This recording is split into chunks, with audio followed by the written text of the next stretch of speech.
Hello, it's me bazooka. Guys, അപ്പോൾ ഞാനിന്ന് പറയാൻ പോകുന്നത് നമ്മുടെ ബ്രഹ്മയോഗം എന്ന് പറഞ്ഞ സിനിമയുടെ ഞാനത് കണ്ടതിൻ്റെ വെച്ചിട്ട് എൻ്റെ ഒരു അഭിപ്രായമാണ് പറയാൻ പോകുന്നത്. സിനിമ OTT-ൽ ഈ 15-ാം തീയതി ഇറങ്ങിയായിരുന്നു. കാണാത്തവർ പോയി കാണുക. അപ്പം ഈ സിനിമയെ പറ്റി പറയാനാണെങ്കിൽ ഞാൻ ഇതിൻ്റെ ആദ്യത്തെ പോസ്റ്റർ ഇറങ്ങിയപ്പോൾ തന്നെ എനിക്ക് ഭയങ്കരമായിട്ട് ഇഷ്ടപ്പെട്ടായിരുന്നു. നല്ല ഇൻട്രസ്റ്റിംഗ് ആയിട്ട് എനിക്ക് തോന്നിയായിരുന്നു. അവർ മനയുടെ അതൊക്കെ വെച്ചിട്ട് ഒരു നൈസ് പോസ്റ്റർ ഇറങ്ങിയായിരുന്നു. മമ്മൂട്ടി ഉണ്ടെന്ന് അറിഞ്ഞായിരുന്നു. അപ്പോൾ തന്നെ എനിക്ക് തോന്നി, അടുത്ത സാധനം വരുന്നുണ്ട്, മമ്മൂക്കിയുടെ അടുത്ത ഐറ്റം വരുവാണ് എനിക്ക് നല്ല ഉറപ്പായിരുന്നു. പിന്നെ ഇവരുടെ ഈ മറ്റേ നൈറ്റ് സ്റ്റുഡിയോസിനെ ഞാൻ അവരെ വാട്സപ്പ് ചാനലൊക്കെ ഫോളോ ചെയ്യാൻ തുടങ്ങി. അവരിടുന്ന സംഭവങ്ങൾ, ട്രെയിലർ, മറ്റേ പോസ്റ്ററും കാര്യങ്ങളും എല്ലാം നല്ല രീതിയിൽ ഫോളോ ചെയ്യാൻ തുടങ്ങി. ഇപ്പം ഓരോ സാധനങ്ങൾ അവന്മാർ ഇറക്കും തോറും എനിക്ക് പ്രതീക്ഷ കൂടിക്കൂടി വന്നു. കാരണം അമ്മാതിരി ഐറ്റംസ് ആയിരുന്നു. പിന്നെ ട്രെയിലർ ഇറങ്ങിയപ്പോൾ ഞാൻ ഒന്ന് ഞെട്ടി. കാരണം ഫുള്ള് ബ്ലാക്ക് ആൻഡ് വൈറ്റ്. അപ്പം ഞാൻ വിചാരിച്ച്, ഇത് ബ്ലാക്ക് ആൻഡ് വൈറ്റിൻ്റെയൊക്കെ കാലം കഴിഞ്ഞല്ലേ, ഇനി ഇതിട്ടാ ഓടോ?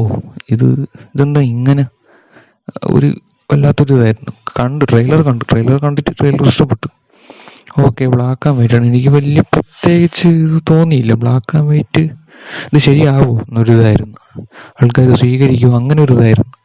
പക്ഷേ എന്തു പറയാനാണ്, സിനിമ അങ്ങോട്ട് ഇറങ്ങി കത്തി എന്ന് തന്നെ പറയാം. ഈ ആൾക്കാരുടെ ഈ അഭിപ്രായം അതുമൊക്കെ കേട്ടപ്പോൾ പിന്നെ എനിക്ക് എങ്ങനെയെങ്കിലും ഒന്ന് കാണണമെന്നായി. അവസാനം ഞാൻ പോയി കണ്ടപ്പോൾ സിനിമ നെക്സ്റ്റ് ലെവൽ സാധനം എന്ന് പറഞ്ഞാൽ നെക്സ്റ്റ് ലെവൽ സാധനം. ഞാൻ വിചാരിച്ചു ഈ 4K മറ്റേ IMAX അതിലൊക്കെ ഉള്ള അതൊന്നും കിട്ടത്തില്ലെന്നാണ്. പക്ഷേ ബ്ലാക്ക് ആൻഡ് വൈറ്റിന് ഇത്ര ഇമ്പാക്റ്റ് ഉണ്ടാക്കാൻ പറ്റും, ഇത്രയും ഇഫക്റ്റ് അതിന് ക്രിയേറ്റ് ചെയ്യാൻ പറ്റുമെന്ന്, ഇത്രയും ക്വാളിറ്റി ഉള്ളൊരു ഇതായിട്ട് വരുമെന്ന് ഞാൻ ഒരിക്കലും വിചാരിച്ചില്ല. കാരണം അത്ര നൈസായിട്ടാണ് വന്നേക്കുന്നത് സിനിമ, അത്ര കിടിലായിട്ട് വന്നിട്ടുണ്ട്. പിന്നെ ഇതിൽ പറയാനാണെങ്കിൽ മെയിനായിട്ട് 6 ക്യാരക്ടേഴ്സാണ് ഉള്ളത്. ഒരു വടയക്ഷി, ഒരു യക്ഷി, പിന്നെ വേറെ ഒരാൾ, അദ്ദേഹത്തിൻ്റെ പേര് മറന്നുപോയി. പിന്നെ നമ്മുടെ സിദ്ധാർത്ഥ് ഭരതൻ, പിന്നെ അർജുൻ അശോകൻ, പിന്നെ നമ്മുടെ മമ്മൂക്ക. ഇത്രയും പേരാണുള്ളത്. ഇത്രയും പേരെ വച്ചിട്ട് അവർ രാഹുൽ സദാശിവം ഇമാതിരി ഒരു സിനിമ എടുത്തല്ലോ എന്ന്. ഇത്രയും പേരെ വെച്ച്, ഇത്രയും കുറച്ച് പേരെ വെച്ച് ഇത്രയും നൈസ് പടം ഇങ്ങനെ കൊണ്ട് എങ്ങനെ സാധിച്ചെന്ന് ഞാൻ ആലോചിക്കണം. അമ്മായി ഒരു പടം. ഇനി ഇതിൽ അഭിനയത്തിനെ പറ്റി പറയുകയാണെങ്കിൽ ഇവർ 3 പേര്, മമ്മൂട്ടി, പിന്നെ നമ്മളെ സിദ്ധാർത്ഥ് ഭരതൻ, നമ്മളെ അർജുൻ അശോകൻ, ഇവർ 3 പേരാണ് സ്ക്രീൻ ടൈം ഫുൾ ഓൾമോസ്റ്റ് എടുത്തേക്കുന്നത്. ബാക്കി ആ യക്ഷിക്കൊക്കെ വളരെ കുറച്ച് സീനേ ഉള്ളൂ. അപ്പോൾ ഇവർ 3 പേര് തന്നെയാണ് അത് നിറഞ്ഞ് വിളയാടിയിട്ടുള്ളത്.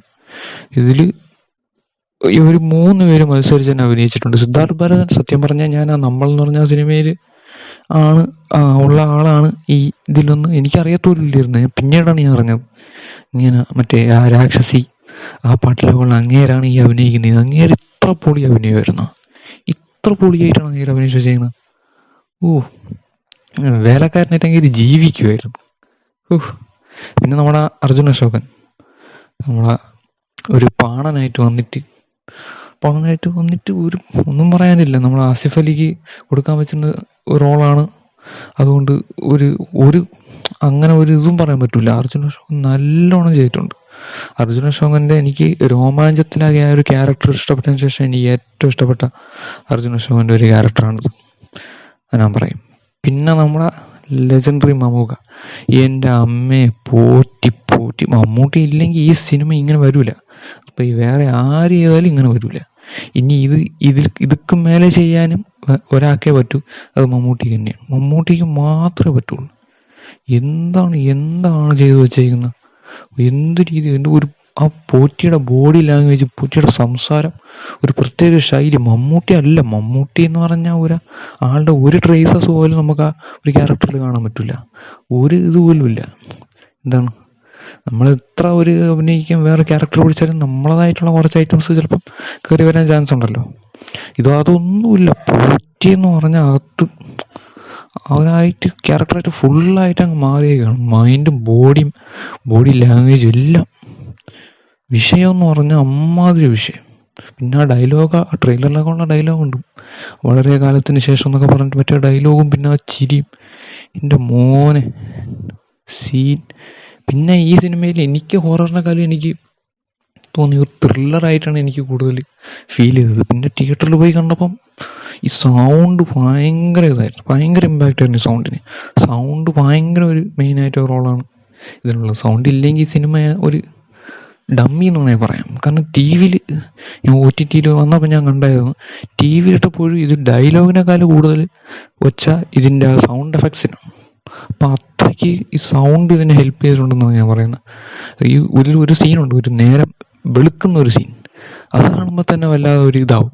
കാരണം അതെല്ലാം സൗണ്ടും ഒരു ഇതൊക്കെയാണ്, അത്ര സെറ്റായിട്ടാണ് സൗണ്ടൊക്കെ ചെയ്ത് വെച്ചിരുന്നത്. പിന്നെ ഒരുമാതിരി ക്രിഞ്ച് സൗണ്ടൊന്നുമല്ല, ആ ഒരു കാലഘട്ടത്തിന് മാച്ച് ചെയ്യുന്ന സൗണ്ട് കറക്റ്റായിട്ട് അതേ രീതിയിലുള്ള സൗണ്ടൊക്കെ തന്നെയാണ് യൂസ് ചെയ്തേക്കുന്നത്. പിന്നെ ഡയലോഗ്സ് എന്ന് പറഞ്ഞാൽ ഈ പണ്ടത്തെ ഈ ആൾക്കാരെ സംസാരമൊക്കെ അറിയാമല്ലോ, അങ്ങനെ ഭയങ്കരമായിട്ട് നാടകീയമായ ഡയലോഗൊന്നുമല്ല, നമുക്ക് എല്ലാവർക്കും മനസ്സിലാക്കാൻ പറ്റുന്ന രീതിയിലുള്ള ഡയലോഗ് തന്നെയാണ് ഇതിൽ മൊത്തം യൂസ് ചെയ്തിട്ടുള്ളത്. പിന്നെ നമ്മുടെ മമ്മൂക്കയുടെയൊക്കെ ചില ഡയലോഗുകളുണ്ട്, തന്നെ വാട്ടും കുത്തും എല്ലാം എനിക്ക് ഇഷ്ടമായിരിക്കുന്നു എന്ന് പറഞ്ഞിട്ട് അതൊക്കെ പുള്ളി പറയുന്ന ഒരു ഇതുണ്ട്.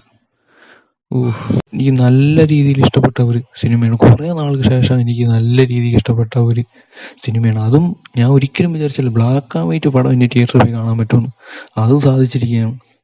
ഇനി ഇതിൻ്റെ പിറകെയും ഏതാണ്ടൊക്കെ ബ്ലാക്ക് ആൻഡ് വൈറ്റ് വരുന്നു എന്നൊക്കെ പറയുന്നുണ്ട്. ദുൽഖറിൻ്റെയൊക്കെ ഏതൊരു പാൻ ഇന്ത്യൻ പടം വരുന്നു എന്നൊക്കെ പറയുന്നുണ്ട്. ഒന്നും അറിയാൻ മേല. ഇനി ഇത് ഈ ട്രെൻഡ് പിടിച്ചാണ് വരുന്നതെങ്കിൽ എനിക്ക് തോന്നുന്നില്ല അത് അങ്ങനെ നിൽക്കുമെന്ന് തോന്നുന്നില്ല, മുഞ്ചി പോയേ ഉള്ളൂ. ഇപ്പം ഈ സിനിമയ്ക്ക് ഇത് ആവശ്യമായതുകൊണ്ടാണ് ഇതിങ്ങനെ നിൽക്കുന്നത്. സിനിമ ആ ഒരു കാലഘട്ടവും അതൊക്കെ ഉള്ളതുകൊണ്ടാണ് ഇത് ആപ്റ്റായിട്ട് തോന്നുന്നതും ഇത് ഓടിയതും. അല്ലാതെ ചുമ്മാ ബ്ലാക്ക് ആൻഡ് വൈറ്റ് ട്രെൻഡ് ഇപ്പം കയറി ഇനിയിപ്പം മൊത്തം ബ്ലാക്ക് ആൻഡ് വൈറ്റ് ഇറക്കിയാൽ മതി, കയറി കത്തിക്കോളും പറഞ്ഞ് കൊണ്ടിറക്കിയാൽ എനിക്കറിയാൻ വയ്യ. ഓക്കെ ഗൈസ്, അപ്പോൾ ഇതാണ് എൻ്റെ അഭിപ്രായം. നിങ്ങൾക്ക് എന്തെങ്കിലും വേറൊരു അഭിപ്രായം ഉണ്ടെങ്കിൽ നിങ്ങൾ എന്തുണ്ടെങ്കിലും താഴെ കമൻറ്റ് ബോക്സിൽ നിങ്ങൾ പറയുക. പിന്നെ ലൈക്ക് ചെയ്യുക, ഷെയർ ചെയ്യുക, സബ്സ്ക്രൈബ് ചെയ്യുക. നിങ്ങൾക്ക് ഇഷ്ടപ്പെടുവാണെങ്കിൽ കൂടുതൽ ഇതേപോലത്തെ വീഡിയോസായിട്ട് വരുന്നതായിരിക്കും.